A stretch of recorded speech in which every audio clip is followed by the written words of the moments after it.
Hello, my name's David Runciman, and this is Past, Present, Future. Today's episode in our series about pivotal UK general elections takes us to 1979, the year that Margaret Thatcher arrived in Downing Street. I'm talking to the historian Robert Saunders about how she did it, whether it was inevitable, or whether it could have all turned out very differently.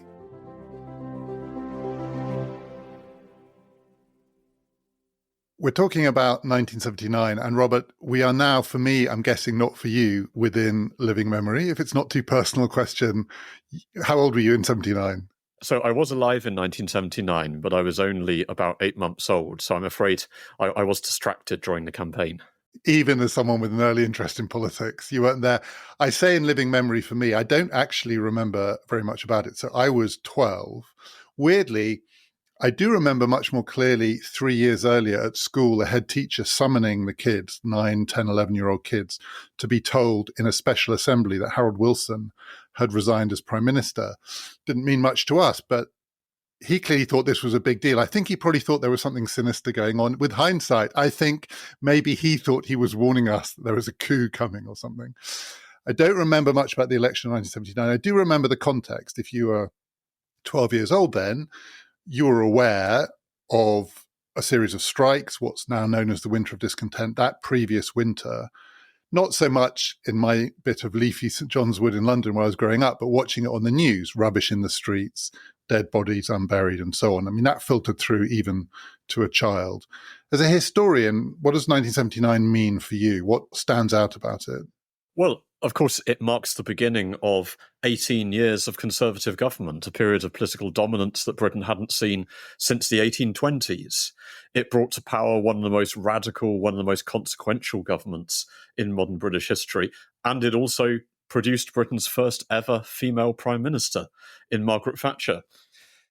And although Margaret Thatcher would go on to win much bigger majorities in 1983 and 1987, when she would win landslide numbers of seats, she actually won more votes in 1979. The Conservative share of the vote fell across the 1980s. So this was the election that made possible everything that came after it, whether that's the reform of the tax system or the transformation of trade union law or the privatisation of the commanding heights of industry or the sale of 1 million council houses, all of the things that, in a sense, make modern Britain have their decisive moment here in 1979. And I do remember as a child, of course, the fact that Britain had a female prime minister was news, and it was thought to be an extraordinary thing. And there was, I think, a sense before the election, would it actually happen? There was some doubt, it was an unknown quantity, whether the electorate might bridle at this. They didn't. I think the Labour Party played on it a bit. And indeed, I think Jim Callaghan, the Labour leader, the prime minister, played on the idea that a woman prime minister maybe was not to everyone's taste. But unlike those following two elections, I think the result of this election was relatively uncertain until it happened. The other thing about it is that it followed a vote of no confidence, the loss of a vote of no confidence in the Labour government. And as we've discussed, that happens very, very rarely. It happened in 1924. It didn't happen at any other time since, but it happened in 1979. So to set the context, maybe that's one way into it, the fall of the Labour government. This is a Labour government, as I said, that had had two prime ministers. Harold Wilson resigned in 1976 to be replaced by Jim Callaghan. And it was clinging on. It had been clinging on for a while. It was a minority government that had cobbled together what was called the Lib Lab Pact. That had broken down. Nonetheless, losing a vote of no confidence is a big deal, and they lost it by one vote. So that was not a foregone conclusion. How did it happen? So this was a government that had been walking a tightrope from the moment it came into office. In October 1974, it had won a majority of just 3 seats, which almost immediately disappeared in a series of by-elections. So in many ways, the miracle of this government, given that it's facing an economic hurricane, a crisis in Northern Ireland, all sorts of political volatility, the miracle isn't that it falls, it's that it almost lasts for an entire 5-year term. And the remarkable feature of its fall is that this is, I think, the only government in modern history that has fallen on a question relating to the Union. So Labour had promised to create parliaments for Scotland and Wales, and so it held referendums to authorise that early in 1979. In Wales, the referendum was lost heavily by about 4-1. In Scotland, there was a majority in favour of creating a parliament, and inevitably, this being the rule of referendums, it was carried by 52% to 48%. Now, in 2016, 52% was an unchallengeable expression of the will of the people. But in 1979, there was an extra threshold that had to be met. In order for the parliament to happen, the Yes campaign had to win 40% of the entire electorate. And because turnout was only, I think, 64%, they didn't meet that level. And so the parliament fell and the legislation was repealed. Now, the Scottish National Party argued that this had essentially been nobbled. And it's worth saying that the Leave campaign would not have met that threshold in 2016. The SNP argued that the electoral register was so out of date that it was effectively impossible to meet that threshold. And so they withdrew their support from the government and declared that they would oppose it in a vote of no confidence. So that loses the government the support of the Scottish nationalists. But crucially, they also lose support from Northern Ireland. So Gerry Fitt of the SDLP, the Labour Party's sister party in Northern Ireland, came to London for the vote of no confidence and abstained. And in an agonised speech, he explained that he supported the Labour Party. He expected them to win the next election. He hoped that they would do so, but he wanted to punish them for their policies on Northern Ireland, particularly relating to policing and what he saw as leaning towards the unionist cause. So it's not actually the winter of discontent that brings the Labour government down. It is questions relating to the government of Northern Ireland and of Scotland. Because if Gerry Fitt hadn't abstained, it would have been a tie. And under parliamentary procedure, the Speaker would have cast his vote with the government and it would have lived to fight another day. As you say, the miracle in a way of that Labour government was that it kept going so long. It was a remarkably attritional parliament. There's a great play by James Graham, I think the leading political playwright at the moment, called This House, which is about the Labour government of 74 to 79. It's set in the Whip's office. So these are the people who had to get these votes through night after night, often cobbling together a different kind of coalition to pass the legislation. And it was literally attritional. So one of the reasons that there were so many by-elections is that people kept dying. It's one of the really striking features, I think, of the change in political life. It used to be a very dangerous profession. These were mainly late middle-aged men staying up late at night, drinking and smoking. And the number of deaths in that parliament, I think something like 20 MPs died during that parliament. And that's part of the reason why the Labour majority disappeared. And then it became harder and harder to get votes passed in the Commons. Yet this vote was lost by one. There are a few counterfactuals here I want to talk about. So one of them, say Gerry Fitt hadn't abstained, say one of the MPs who was too sick to attend had attended, and the government had staggered on to fight another day and could have delayed this election by 3 months, 4 months. Would it have made any difference? There is some thought that the economy was picking up, but at the same time, unemployment was rising. And we'll talk a bit more about the broader economic context. A government loses a vote of no confidence and then it loses the election. It looks like these two things, there's some kind of causal relationship rather than just a correlation. Was there?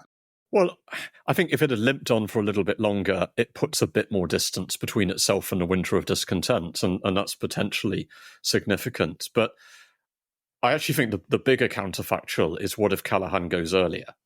So we know that Callaghan strongly considered calling an election in the autumn of 1978.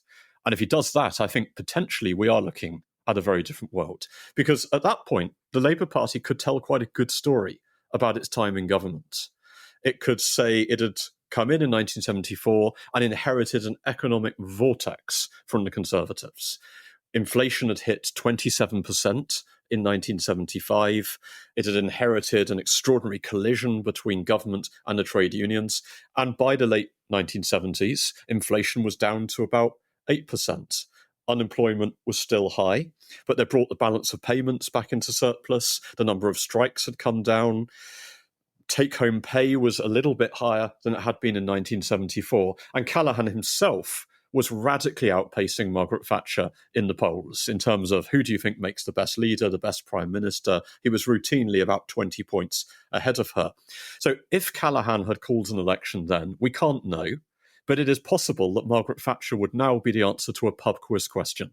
Who was the leader of the Conservative Party between 1975 and 1978? But instead, Callaghan was worried about unemployment in particular. He hoped that by the spring, the economy would be performing better. He famously sang a song to the Labour Party conference. There was I waiting at the church. He didn't call the election, and that was almost certainly a catastrophic mistake. And the parallel here, potentially, although the circumstances are very different, are with Gordon Brown in 2007. I mean, Gordon Brown's problem in 2007, I think to an even greater degree than Callaghan, is he let it be known that he was very, very seriously considering calling a snap election. And then when it didn't happen, he got stuck with the label that he was scared, that he was running scared. I don't think Callaghan was accused of running scared. Weirdly, the reputation he acquired over that winter was for a kind of complacency. As you say, the situation looked quite good in the autumn for the Labour Party. It got progressively worse. One of his qualities as a politician is that he was unflappable. You know, the word that was used to describe him always was avuncular and unflappable. But over the course of that winter, it wasn't so much that people thought he chickened out in the autumn. You know, he took a look at Margaret Thatcher and was scared he wouldn't beat her. I think he probably thought he would beat her, but he would beat her more handsomely in the spring. But those 6 months were fatal for Labour. How did it go quite so wrong in such a short period of time? Yes, I mean, except for the period in the 2010s when we had the Fixed Term Parliament Act, prime ministers can choose the date of a general election so long as it's within a 5-year band. But that's a very double-edged sword. In 2024, people are saying, why did Rishi Sunak go in the summer rather than waiting for the autumn? Well, a lesson of Callaghan and Brown is that if you wait, actually all sorts of demons might pop up out of the ground that you haven't seen coming. So, it's a very difficult decision to take. And the problem for Callaghan was that the Labour Party's strategy for controlling inflation essentially depended on holding down wages. So Labour wanted to try to choke off what was called the wage price spiral, the idea that prices go up, so workers demand higher wages, so employers put prices up, so workers have to demand higher wages, and it would do that by imposing a pay cap. And that had been broadly successful in bringing inflation down, but impatience with it was wearing very thin by 1978. Callaghan had insisted on a cap of 5% in 1978 at a time when inflation was running at 10%. So this is another pay cut for the kind of people that the labour movement is built on. So that was very difficult and painful. And the unions were just about able to contain discontent so long as there was a prospect of an election coming. Once he didn't call the election, patience snapped. It snaps first actually in the private sector. The Ford Motor Company, after a strike, gives its workers a 17% pay rise. Lots of other private companies start following suit. And then we get the famous explosion of strikes in the public sector over the winter, which destroys the Labour government's pay policy. It destroys its strategy for dealing with inflation. It destroys its claim that it can handle the trade unions better than the Conservatives can do. And in a sense, it destroys its entire governing strategy. Because Labour had always said this wasn't just a pay policy, it was a social contract. It was a new understanding of government in which government works in partnership with employers and trade unions in a sort of corporatist model where you collectively set your economic strategy. And that strategy is in rubble by the end of the winter. So whereas at the start of the Labour government, you could say there had been a kind of crisis of conservatism, a Heath government that had pushed radical policies and blown up its industrial relations. By 1979, it looks like a Labour government whose strategy has brought the country to the precipice. If they had fought that election in the autumn of 1978, as you say, Callaghan was a lot more popular at this point, according to polling. Polling it wasn't primitive by any means at that point. It was less sophisticated than it is now, but it was, I think, pretty reliable. Margaret Thatcher polled behind her party. James Callaghan polled ahead of his. So if he could make this a leadership contest, it worked in his favour. And when the actual election came, he wanted there to be prime ministerial debates because he thought, A, he was better at debating than she was, probably true, and B, he was more popular than she was, definitely true. And Margaret Thatcher said no. But if this had happened in the autumn of 78, before the collapse of Labour's governing policy and strategy, what would the Conservative pitch have been? So it wouldn't have been, elect this wonderful woman as your prime minister, she's the one that you want. It's a critique of the then 4.5 years of Labour government and governance. Was Thatcherism at that point sufficiently formed as an idea, as an ideology, that there would have been a very clear and sharp dividing line between the parties? Labour was still the party of full employment, though unemployment was rising at this point. Labour was the party of managing inflation through pay deals. But was Thatcherism, was it an ideology at the end of 1978, would you say? Well, Margaret Thatcher herself never liked the term Thatcherism. And the word was actually coined by the Labour Party in the early 70s. It was coined as a way of saying this is a dangerous ideologue. This is someone who's going to drive the economy off a cliff. In 1977, Margaret Thatcher called the word an ogre. She said, is it not ridiculous? It's a sort of an attempt to gobble up voters. And what she liked to do was to say that she didn't propagate an ideology. Her ideas were simply the common sense wisdom of the ordinary British person, and in particular, the ordinary British housewife. That these are maxims like you don't spend more than you can earn, you save for a rainy day, inflation is bad, you've got to have a good lock on your door, preferably with some kind of nuclear device attached to it. While it's the Labour Party that's the party of dogma and ideology and socialism. So she, until quite late in her career, she always resists that idea that she is launching an ideological project. She says the market is just a way of allowing people to choose for themselves how they want to live their lives. But I do think that the Labour Party was picking up on something real when they coined this term, because the previous Conservative government had famously collapsed in a conflict with the miners, but it had also really lost its intellectual direction. It had ended up adopting all sorts of policies that it had previously opposed, like bailing out failing industries or pay and price restraints, bringing trade unions into government decision-making. And Thatcher felt very strongly that conservatism needed to rediscover its intellectual compass. So it wasn't necessarily about having a blueprint for government, but it was about having a sense of the stars that you steer by, that the free market is good, enterprise must be encouraged, socialism is evil. And she often talked about this in the kind of terms that she would have encountered when she was a child, growing up in a very Methodist household, in her early years as an occasional Methodist preacher. She once said, the Old Testament prophets did not come out of the wilderness and say, people of Israel, let us have a consensus. They said, this is my faith, this is my vision. If you believe it too, come with me. So there is a sense of purpose and direction to her leadership, which she does want to see as different from what came before. And with some intellectuals, she has had a reputation as an anti-intellectual politician, but actually she was a pretty serious intellectual politician. She was an avid reader.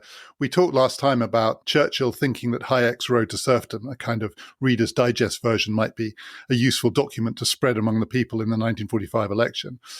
Margaret Thatcher would never have made the mistake of asking anyone else to read Hayek, particularly maybe her shadow cabinet, but boy, she read it herself. You know, there's the famous story where she produced a copy of Hayek's The Constitution of Liberty and supposedly banged it on the table to her shadow cabinet and said, this gentleman is what we believe. She was a serious reader. She wasn't a scholar, but she was a serious imbiber of books which stated many of the principles she believed in and then gave them real intellectual underpinnings. That said, my understanding of Thatcherism had always been, and this is partly based on Charles Moore's 3-volume biography of Thatcher, which is a brilliant series of books, very detailed account of her first premiership. For the first couple of years, there was quite a lot of making it up as she went along. There was quite a lot of muddling through. And I expected, never having read it, to read the 79 Conservative Manifesto and find it a fairly watered-down document, a sort of cautious document. It's actually really strong. I mean, it's clear, and it does lay out almost all of the tenets of what was going to come to be known as Thatcherism. So maybe in government, for the first couple of years, her government had to feel its way, not least because it was divided on some of these questions. But the manifesto is very, very clear about a whole range of things. Its centerpiece is the control of the trade unions. That's by far the longest section of the manifesto, and it is pretty blunt. But it also lays out the case for privatization of nationalized industries, for income tax cuts, for getting inflation under control.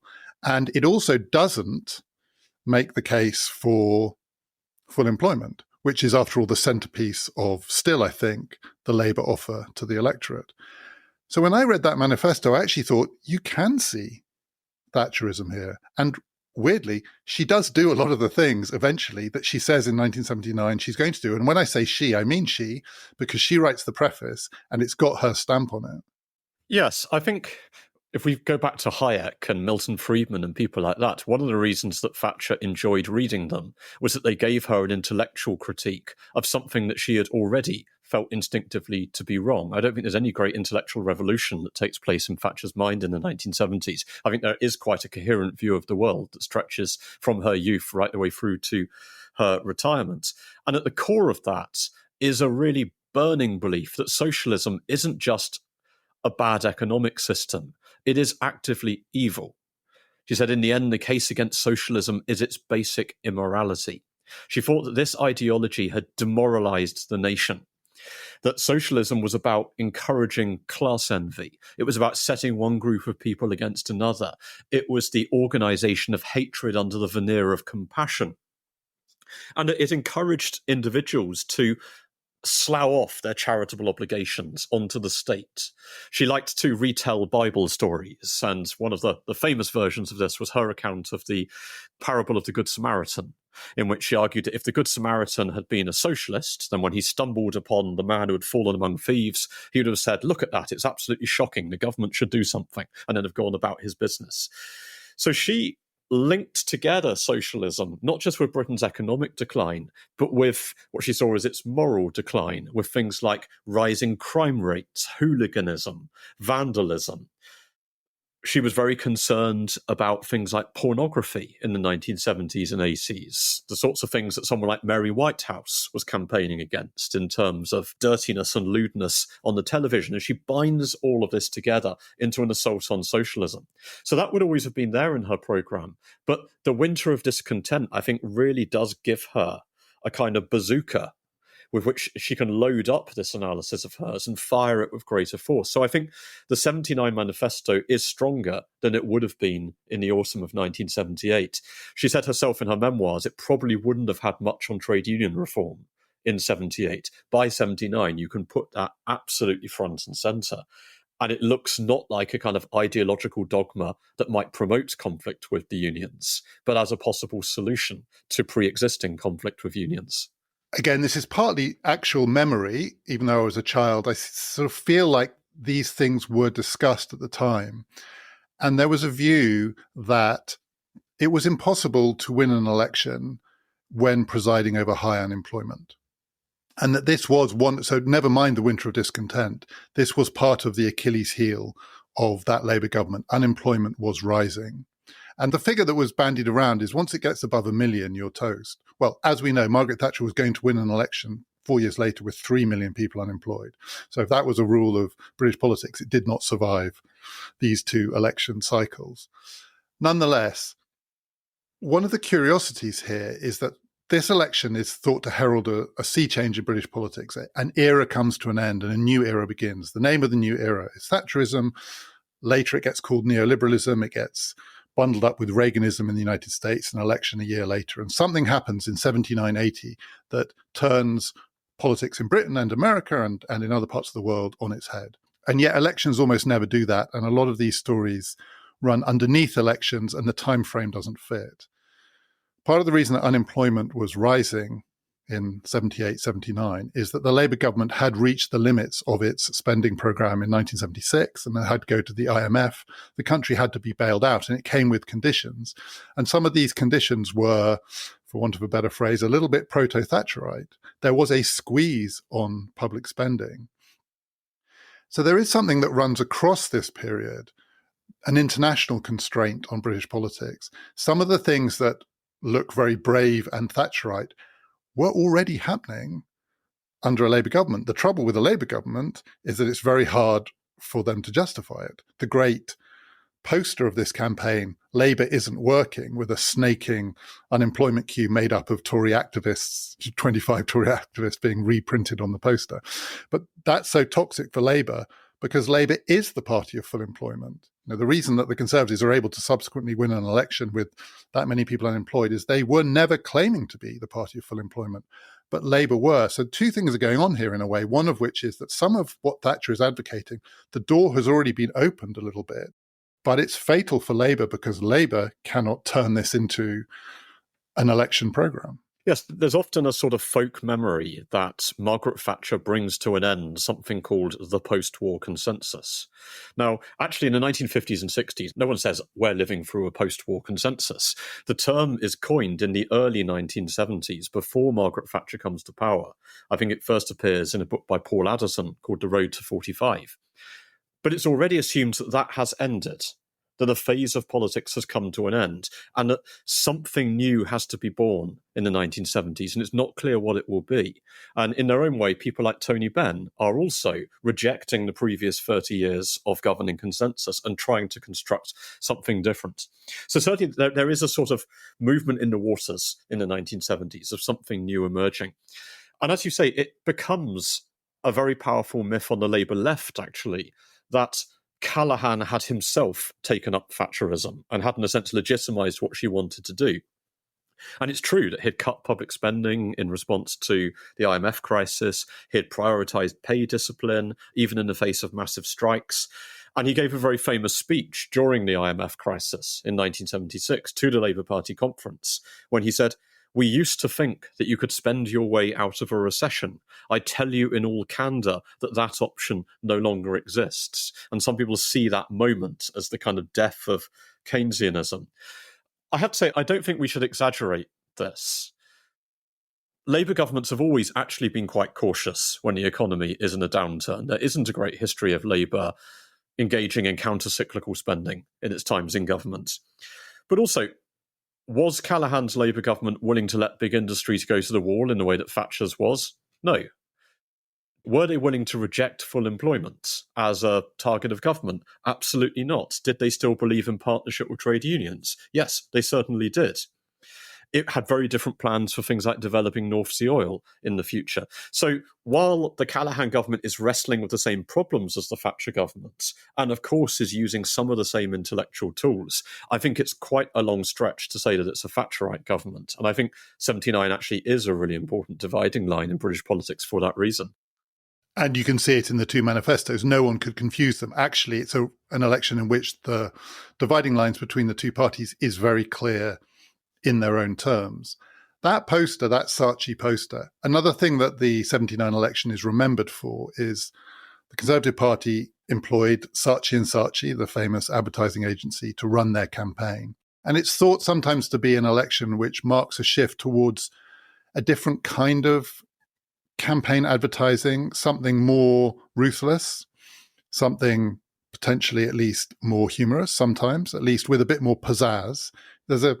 Glamour's the wrong word for it. I don't think there was ever a great deal of glamour associated with Margaret Thatcher and her circle, but there is a kind of pizzazz associated with it. Was this campaign different in your understanding? Did it have a different way of messaging? As I said, she refused a debate, so that didn't start here. These are still the traditional tools of communication. The parties had TV slots that they were given, carefully apportioned out. They had their 5 minutes or 10 minutes to get their message across. But this campaign weirdly is remembered for its posters. And as we talked about, 1906 was also remembered for its posters. It's not like a poster campaign is anything new. And yet the Saatchification of British politics feels like a real thing in hindsight. In some respects, I think it's quite a surprising campaign. We think of the 1970s as an enormously volatile, enormously polarised decade. We've got bombs going off in British cities because of the conflict in Northern Ireland. We've had two consecutive governments engulfed in industrial crisis. We're getting a rise of new, much more dynamic and polarised figures like Tony Benn on the left or Margaret Thatcher on the right. And yet the 1979 election campaign actually is surprisingly temperate, more so than 74. And I think that's partly because both parties make a conscious effort to do that. So the Conservatives' advisors knew that the public weren't wild about Margaret Thatcher, and they certainly didn't like the sense of a kind of angry, hectoring woman. So they were very concerned that she shouldn't get dragged into sort of the kind of polemical battle Maggie mode to which she was always quite drawn. Labour also was very nervous about being seen to go hard on a woman. And it wasn't really Jim Callaghan's style either. He was someone who liked to present himself as very avuncular, very sunny. So both parties are being a little bit careful. And we should also remember that one of Margaret Thatcher's closest advisors, Erin Neve, who had led her leadership campaign in 75 and would have become her Northern Ireland secretary, was blown up by the INLA, I think just at the start of the election campaign, which put a pall over the campaign and also enormously ramped up the levels of security around politicians, which meant it became quite hard just to do things like a walk around in that election. So in some ways, it's a surprisingly low-key campaign. And Conservative strategy becomes to focus as much on the photo opportunity. So it wants Margaret Thatcher out there, but ideally it wants her silent. So it becomes a campaign organised around things like Margaret Thatcher visiting a farm and famously holding a calf in her arms for 15 minutes. The party was terrified afterwards that the calf was going to die, and it kept sort of phoning up and checking on its health. But that was part of a whole series of events like that Margaret Thatcher would go to a Clean Easy factory and do a bit of hoovering, or she would sew pockets in a textile factory in Leicester, or she would go shopping for groceries in Halifax. And it's partly about leaning into the idea that she's a woman and packaging that in a way that's attractive to Conservative voters. But it's also about, presenting a leader-driven campaign in which you don't actually hear from the leader as much as you might have done in the days when, in 1924, for example, Ramsay MacDonald was addressing 20 platform rallies per day. So this is a different kind of campaign. The idea that it was the Saatchis what won it, that's overblown then, presumably? I think it's overblown, but I think the Saatchis have a very strong grip on that campaign, or at least the thinking of the Saatchis. The idea that an election is essentially an exercise in retail politics. Dennis Healey famously accused the Conservative leadership of selling politics like selling soap powder. And I don't particularly think that the Saatchis saw any problem with that. Labour's always struggled with this. Labour wants to think that elections are very high-minded events in which you engage with big ideas, or at least Labour's supporters do, which is also why they were uncomfortable with the Mandelsonisation of the party in the 1990s. But the Conservatives were pushing ahead with that and doing so extremely effectively. And in a way, that's going to come to a head in 1983. The launch of the Labour manifesto that year, a famously shambolic, chaotic, non-choreographed event. And Michael Foot's leadership was the opposite of the Saatchification, whereas the Conservatives over those 4 years had got an even slicker product by then. Yes, I mean, the Labour Party under Michael Foot, I think, abolishes its polling department or certainly separates it from its sort of political strategy. Because, right the way back in the 1950s, Michael Foot had argued that the Conservatives won elections because they did this kind of politics. But the solution to that isn't to imitate this politics, it's to beat it. So after the 1959 election, when again the Conservatives won 3 elections in a row, Michael Foot gave a speech in which he said, "The Conservatives caught the mood of the country. Their votes prove it. But that mood was blind, smug, somnolent, and in some respects evil." So your task as a Labour politician is to change the country, not simply to poll it and then give it what it wants. As you say, the 70s were an extremely volatile and also polarised period. The 2 previous elections, so the 2 elections of 74, had seen a squeeze on the 2 main parties, and third parties, other parties, did well in this period. So part of the reason that Scottish nationalism was able to bring down a Labour government is that Scottish nationalism had been on the rise. It had been a very successful best part of a decade for the SNP, who had more or less come from nowhere to have a real foothold in Westminster. They were winning by-elections. The Liberals had done very well in 74, particularly, I think, in the first election in 74. But by 79, the squeeze is now on the third parties. So the Liberals are going down. They've been themselves gobbled up by scandal, the scandal of Jeremy Thorpe's leadership. The SNP were being squeezed by this point. The SNP had peaked and were already, I think, in quite serious decline in electoral terms before the referendum on a Scottish government. This was, in a way, the return of two-party politics in Britain. We're going to talk about what happens afterwards because two parties become three quite quickly. But 1979 was a throwback to that earlier post-war period where this really was a fight between the two main parties. Yes, Labour in 1979, for all its travails, actually won more votes than it did in October 1974. It won about 50,000 more votes. The problem is that the Conservatives win 3 million more. And as you say, that's partly at the cost of the SNP, which loses, I think, 9 of the 11 seats it had won at the previous election, but particularly at the cost of the Liberals. The Liberals lost 1 million votes and about a third of their share. As you said, that's partly because the party had been engulfed in scandal. In 74, it had had this charismatic, exciting leader, Jeremy Thorpe, who by 1979 was awaiting trial at the Old Bailey for conspiracy to murder, having allegedly hired a hitman to assassinate his gay lover. So, that has cast rather a pall on the Liberal Party. And it should be said, killing his dog, which is the crime that couldn't be forgiven. Indeed, and famously, there is a Don't Shoot Dogs candidate that runs in Jeremy Thorpe's former constituency. Who was Auburn War, wasn't it? Yes. Yes, the son of Evelyn Waugh, how British politics turns on some weird connections. So those parties are being squeezed. And actually the Conservatives do surprisingly well. I say surprisingly well. Surprising is a kind of use of hindsight that's maybe not appropriate here because the Thatcher government by its end is known as having destroyed the Conservative brand in Scotland.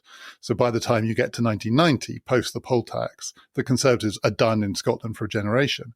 But in 1979, the Conservatives do very well in Scotland. They do very well in Wales. They are genuinely, because Northern Ireland is separate, so we can't count it, they are genuinely a UK-wide party. And if you look at the electoral map, it always looks a little bit artificial because Conservative constituencies tend to be geographically bigger. So you can look at it and it looks like it's all blue because areas like London and Manchester are squeezed and Glasgow squeezed.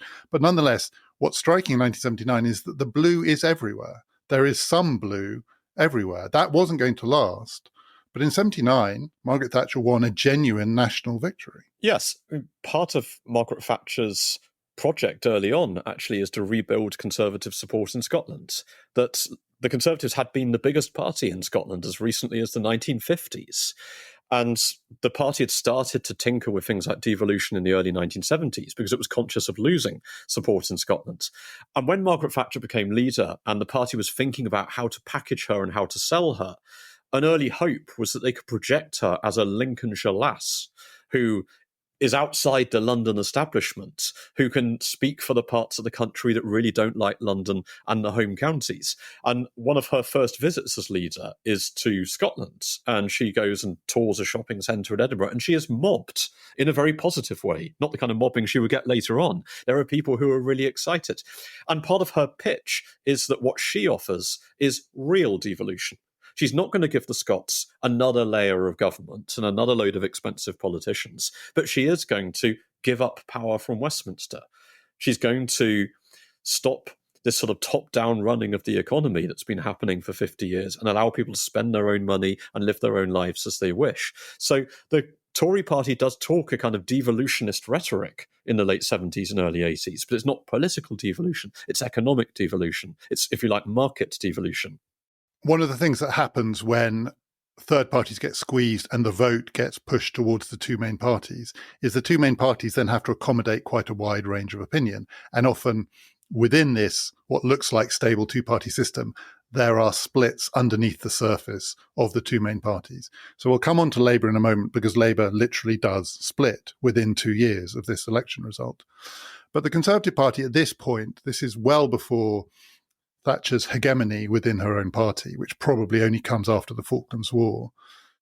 Again, my memory of this is that the language that was used all the time was dries and wets. That was the language of the early years of the Thatcher government. There were the believers who believed essentially actually in the manifesto. For instance, we aren't serious about full employment. We are willing to see unemployment rise. To get inflation down will come at a cost, and we are willing to pay that cost.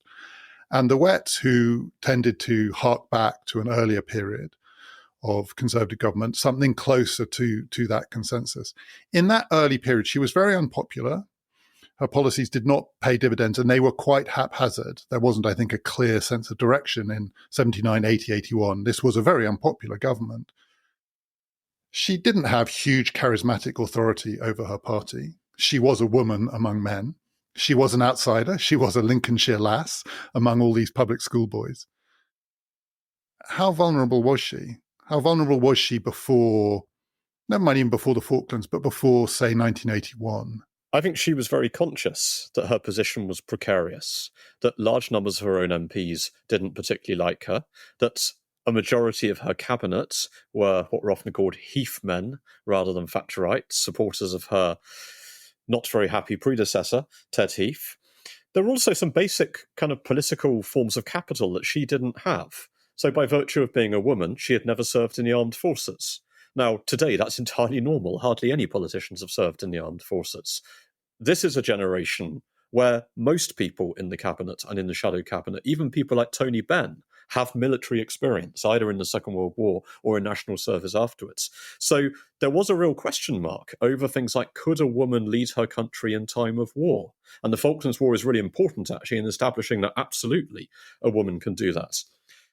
So she's conscious of being potentially under pressure, particularly if her economic policies don't work. But she's quite smart at putting key supporters in economic positions. And the thing that does hold the party together, and I think actually this is underemphasized, is that what the party can all agree on, wets or dries, is that they've got to sort out the trade unions. So if you're a Heath man, if you're a supporter of Ted Heath, then you remember that your leader was brought down in 1974 by a miners' strike. You remember Arthur Scargill as someone who was active in the early 1970s against your government. And that is quite important, I think, in holding the party together. That, during the miners' strike, it's people like Peter Walker, who had been very much a Heath man, who are absolutely on the front line of standing against, as they see it, excessive union power. Yeah, the miners' strike, the decisive one, only comes in 1984, 1985, by which time she has built up an extraordinary amount of political capital. In the early 2 to 3 years of her first administration, she's pretty cautious about when and how she takes on the unions, including the miners. So she balks once before the final great millennial confrontation with Arthur Scargill. She doesn't take him on in her first term. She doesn't take on the National Union of Mine Workers in her first term. And actually, as various people pointed out at the time, she compromises quite a lot early on. One moment that's thought to be decisive is the 1981 budget. That helps to signal a kind of firming of the grip of Thatcherite monetarist policy on the party. But in 79 and 80, I think when you look at it now, it's quite hard to discern that there is an absolutely coherent vision of where and how the great confrontations are going to come. She was quite a cautious person, and she was quite a cautious politician. And I think she genuinely did believe you had to have a lot of political capital in the bank before you take your enemies on head on. I think one problem that the Conservative Party has today is that it's erected a sort of caricature of Margaret Thatcher as somebody who never compromised, never backed down, always stood up for what she believed in, and couldn't see a battle without jumping into the middle of it, which is an entire travesty of her time in power. She would never have been such a successful politician if she hadn't had a sense of when you fight and when you don't. And she's got very good political antennae until quite late in her premiership as to which battles she can win and which battles she needs to postpone. And that's certainly important in terms of trade union relations early on.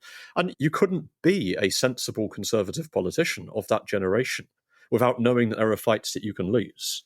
She's been in the Heath government. She has experienced the disintegration of that government in picking battles that they couldn't actually win. And so part of the challenge for the early 1980s, it's a challenge they're conscious of and they're drawing up strategy documents about, is about how do you decide when you can fight and when you can't. Now the Labour Party. Jim Callaghan is succeeded by Michael Foot in a famous contest in which the choice boils down to Michael Foot or Dennis Healey, who represent different wings of the party, Foot more to the left, Healey more to the centre-right. The thing that surprised me reading about it, so I have no memory of this, I assumed that Callaghan, after he lost, stood down. But no, he stayed on for 18 months. I mean, if you remember the 2015 election, it was thought that you have to go within hours of a defeat. Ed Miliband had gone, Nick Clegg had gone. They were dropping like flies. 18 months is a long time to keep going after a defeat. And presumably part of what was going on there is he was trying to hold together a party that was known at this point to be quite seriously divided. And I think there is a view that though Foot versus Healey was left versus right, actually Foot was in some ways the consensus candidate, because it was thought that Healey as leader would drive quite a lot of Bennites to leave the party, or at least it might break the party. What actually happens is it breaks the other way. The left holds, and it's the centre-right that leaves in 1981 with the forming of the SDP. So there are lots of really interesting counterfactuals here, one of which is what happens if Dennis Healey becomes leader in 1980? Because a split where the left leave is very different. I mean, I'm not sure they would leave. I'm not sure actually that the left in the end does leave in that way. But it's very different from a split where the centre-right leaves. I think the Labour Party is an extremely difficult party to lead. I mean, actually, at most times, but certainly in this period. And actually, Callaghan himself, I think, is a really underestimated leader. That this is not one of the more flamboyant characters of British politics. It would be very hard to quote many great and inspiring things he ever said. He doesn't leave a great legislative record behind him. But he is to this day the only person to have held all four great offices of state, to have been Prime Minister, Chancellor, Home Secretary, and Foreign Secretary. In the 1976 leadership contest, he sort of leaves the battlefield strewn with the corpses of much more flamboyant and talented people. He defeats Dennis Healey, Roy Jenkins, Michael Foot, and Tony Crosland. And he holds together that government with no majority at all in the most apocalyptically difficult conditions. If we think how many resignations we've seen over the last few years of British politics, Callaghan steers a cabinet that ranges from Tony Benn at one end of it to Dennis Healey on the other through the IMF crisis without losing any of them. So Callaghan was very good at holding together this sort of sack of cats of a party. What he wasn't able to do, I think, was to set a new direction for the party. And in that sense, his leadership is like putting a lid on a boiling pot, where there is a point at which it's going to come off and the whole thing is going to explode. Because really every wing of the Labour Party after 1979 is trying to work out what went wrong with that government. Whether you're Tony Blair as a young centre-right member of the Labour Party, or you're someone like Ben or a young Jeremy Corbyn, you regard that government as a failure. Because, of course, it ended in a confrontation with the trade union movement, which your party is meant to be built on. So it's very hard to make a case. And Dennis Healey, I think, is seen as representing a sort of continuation of that government. It's not really very clear what Dennis Healey can offer that the party hasn't tried before, which doesn't appear to have been very successful. So as you say, Michael Foot is sort of the candidate that all wings of the party can live with, because he's someone who's been a tribune of the party since the 1930s. I mean, this is a man who was campaigning against appeasement in the late 1930s. But he's not a Bennite. He's not associated with the militant tendency or any of the sort of emerging, more revolutionary fragments of the party. He's someone who has actually served in government in the 1970s and has been a strikingly successful leader of the House of Commons.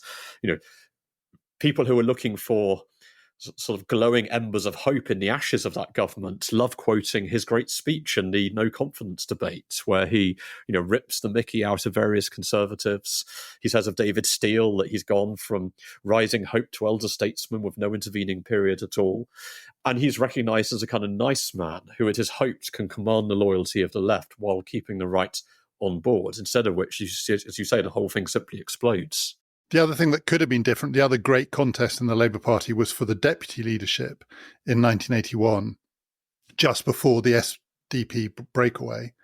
And that was a contest between Tony Benn and Dennis Healey. It turned on an absolute knife edge. It was incredibly close. Healey won it.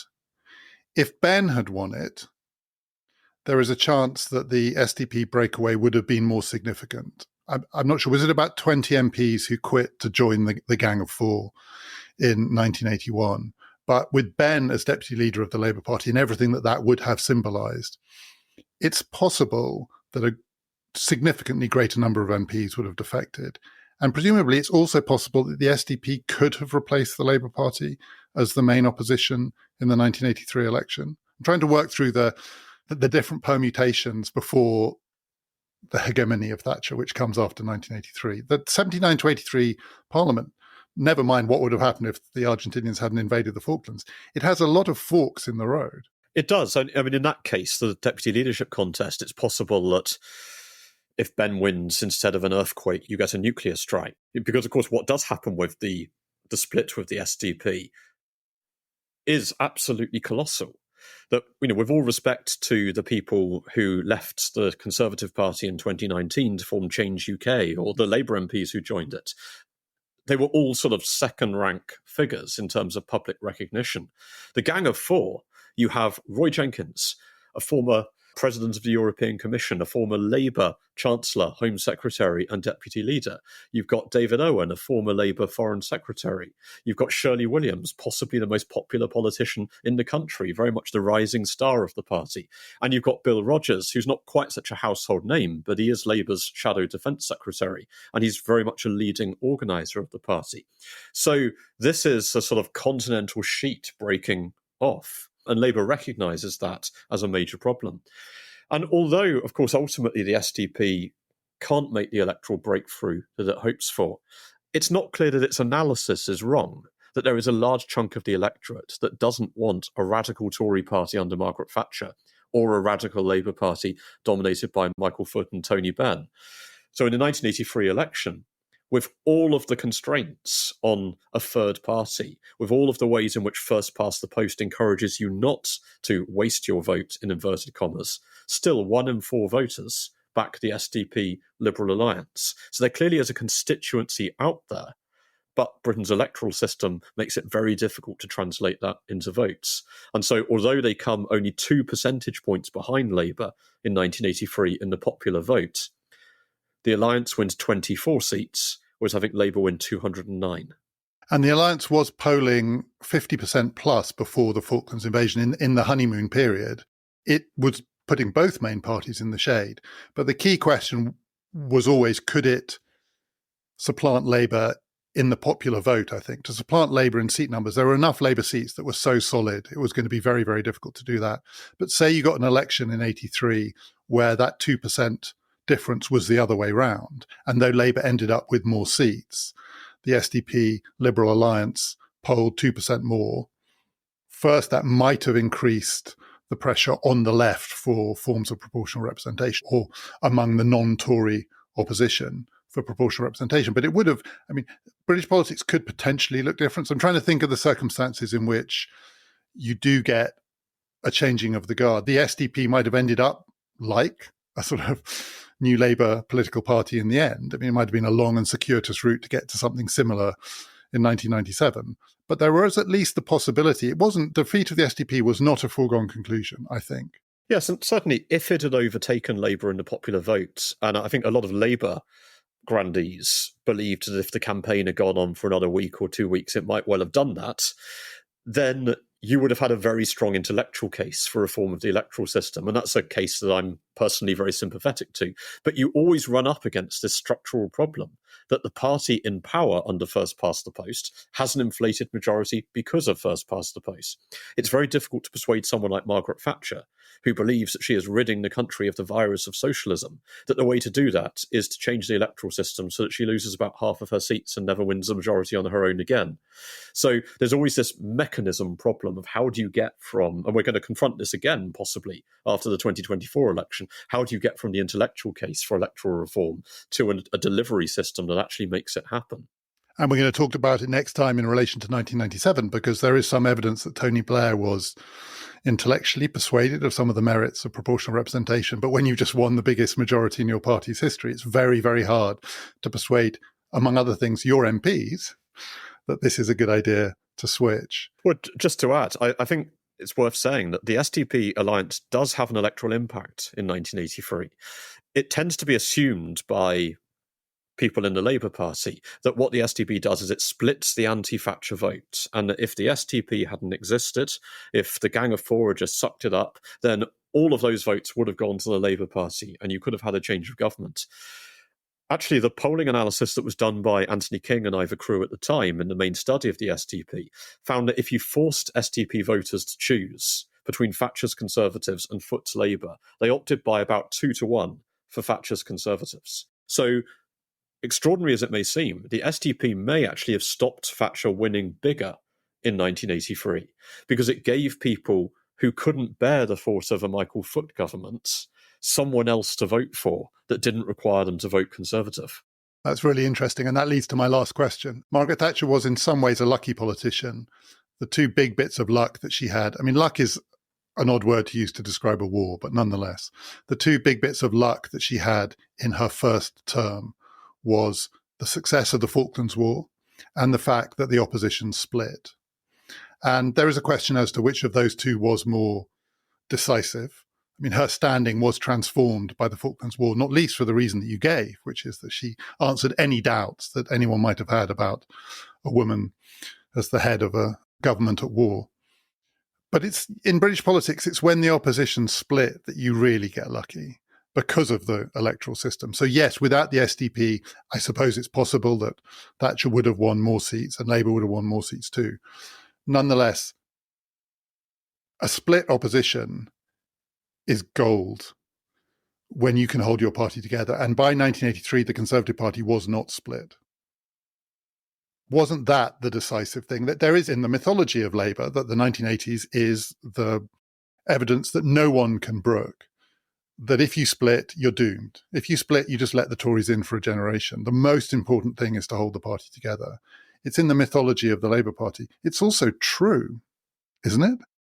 So I think the word mythology there is a very good one. We've talked in a previous episode about what I call the deviance theory of Labour history, that the Labour Party is very good at convincing itself that it would have won all sorts of elections if it hadn't been for some kind of asteroid from the sky. So if it hadn't been for the Zinoviev letter in 1924, or the post office savings scandal in 1931, or the Treasury estimates in 1970, or the Falklands War in 1982, or the SDP split, there's always some kind of reason. Now, it's true to say that Margaret Thatcher does enjoy some very welcome kind of golden hellos in office, that she is facing a split opposition, as you say. She also, of course, has the boon of North Sea oil, which is, I think, quite significant in terms of the financial headroom that the government has to make fundamental changes. But I think you'd also have to say that this is a prime minister who is governing in very difficult economic circumstances, in a major depression in the early part of the 1980s, who is dealing with a very bloody conflict in Northern Ireland, who is nearly blown up by the IRA at the Grand Hotel, two of whose closest advisors are blown up by Irish Republicans at the start and the end of the period, who in all sorts of ways is having to deal with very complex and very dangerous Cold War conditions, which is really just to say that every prime minister has to play the hand in front of them, which is always going to contain some good cards and some bad. And I think even those of us who are not politically sympathetic to Margaret Thatcher, and I'm not particularly myself, have to acknowledge that when she looks at the cards in front of her, she does play them with enormous skill.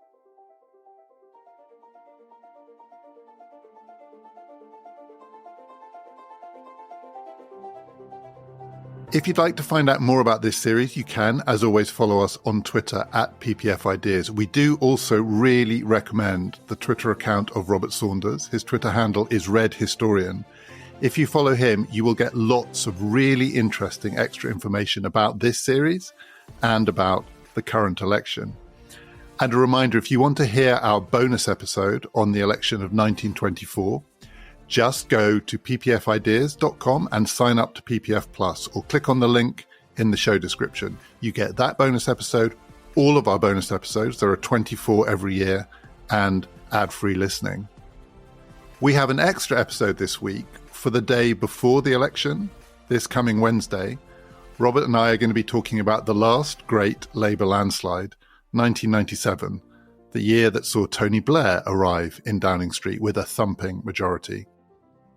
And then on the day of the election itself, on Thursday, in our regular slot, Robert and I are going to be talking about the last election, 2019, the one that saw Boris Johnson defeat Jeremy Corbyn. This has been Past, Present, Future, brought to you in partnership with the London Review of Books.